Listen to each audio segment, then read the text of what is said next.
एक छोटे से घर में एक सामान्य वर्ग का परिवार रहता था जिसमें माता पिता व दो बच्चे रहते थे।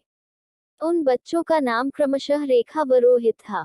रेखा, रोहित दोनों ही कॉलेज में हमेशा प्रथम आते थे। उनकी माँ घर में सिलाई का काम करती थी व उनके पिता की एक किराने की दुकान थी।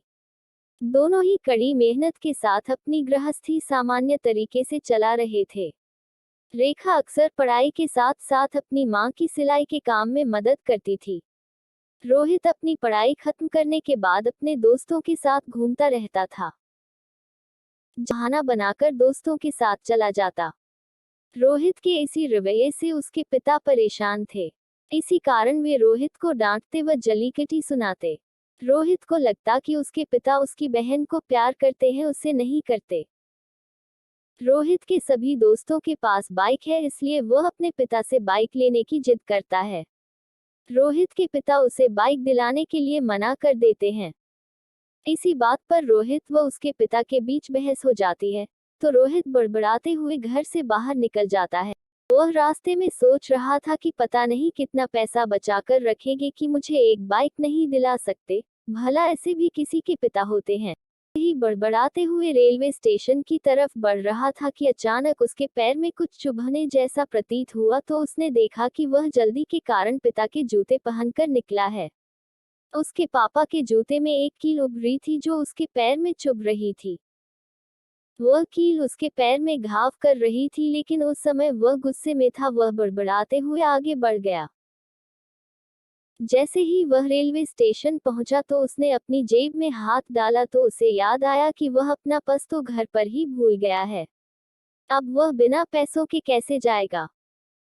कुछ देर स्टेशन पर बैठने के बाद उसके दिमाग में एक ख्याल आया कि वह चुपके से घर जाएगा और पैसे लेकर यहाँ से चला जाएगा। रोहित वापस अपने घर में चुपके से गया और अपने पिता के कमरे में घुसा तो उसने पैसों के लिए अपने पापा की अलमारी खोली तो उसकी नज़र वहां रखी एक पिता की डायरी पर पड़ी जिसे वे किसी को छूने भी नहीं देते थे। रोहित के खुराफाती दिमाग में उस डायरी को पढ़ने का विचार आया। रोहित डायरी लेकर वहीं पड़ी कुर्सी पर बैठ गया। उसने सोचा तो एक खजाना छुपा रखा है, जरूर इस डायरी में ये लिखा होगा कि किससे कितने पैसे लेने हैं और किसे कितने पैसे दिए हैं। लेकिन वह गलत था। जब उसने डायरी का पहला पन्ना खोलकर देखा तो उसके चेहरे के सारे भाव गायब हो गए, क्योंकि उस डायरी में वैसे कुछ भी नहीं था जैसा कि वह सोच रहा था। उस डायरी के उन पैसों का हिसाब था जो उसके पिता ने अलग अलग कामों के लिए लोगों से उधार लिए हैं। इनमें से ज्यादातर पैसे रोहित के कामों के कारण लिए गए थे।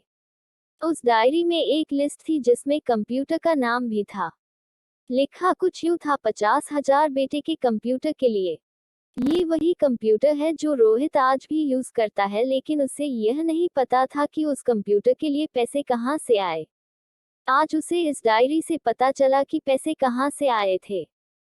उस लिस्ट में उसके कैमरे का भी नाम था जो उसने अपने जन्मदिन गिफ्ट में जिद करके लिया था, जो उसके पिता ने उसे लाकर दिया था, जिसे देखकर रोहित बहुत खुश हुआ था और उसे खुश देखकर उसके पिता उससे कई ज्यादा खुश हुए थे। अब रोहित के चेहरे पर गुस्से की जगह मायूसी आ चुकी थी। अचानक उसकी आंखों से आंसू बहने लगे।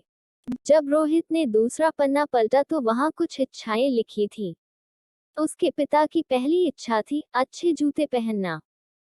रोहित को पिता की इस इच्छा को पढ़ने के बाद समझ आया कि पिताजी के जूते में निकली कील ने रोहित को सिर्फ एक बार चोट दी है, जबकि उसके पिता को न जाने कितनी चोट लगी होंगी। रोहित को अपनी माँ की कही कुछ बातें याद आती हैं।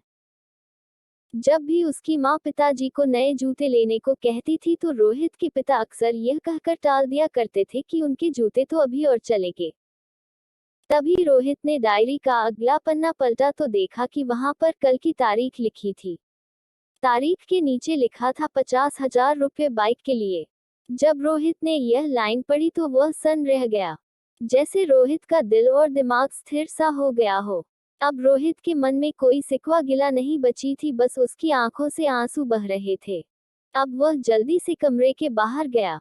घर में माँ अपना सिलाई का काम कर रही थी और बहन गृह कार्य में व्यस्त थी। रोहित ने माँ से जाकर पूछा, पिताजी कहाँ हैं? माँ ने कहा, पता नहीं। रोहित समझ गया था कि वे कहाँ गए होंगे। वह सीधा भागकर पास वाली बाइक एजेंसी में गया। जैसे तैसे भागकर वह बाइक एजेंसी पहुंचा तो उसके पिता वहां एक बाइक देख रहे थे। उसने दौड़कर अपने पिता को गले लगाया और रोने लगा। रोहित ने नम आंखों से पिता से कहा कि पापा, मुझे मोटरसाइकिल नहीं चाहिए, आप अपने लिए जूते ले लो। अब आज से मैं जो भी लूंगा वह अपने बलबूते पे अपनी मेहनत की कमाई से लूंगा। पिता अपने सपनों को मारकर बच्चों के सपने को पूरा करने के लिए सारी उम्र मेहनत करता है। पिता भी बच्चों को उतना प्यार करते हैं जितना कि माँ रती है। संसार के हर व्यक्ति को अपने माता पिता की इज्जत करनी चाहिए। अगर आपके पास माता पिता हैं तो आप खुशनसीब हैं। इस दुनिया में सिर्फ माता पिता ही है जो बिना किसी कारण आपको खुश देखना चाहते हैं, आपकी तरक्की देखना चाहते हैं। ऐसे बहुत से ही होता। अतः आप अपने माँ बाप की भावनाओं का सम्मान करें, उन्हें प्यार दें।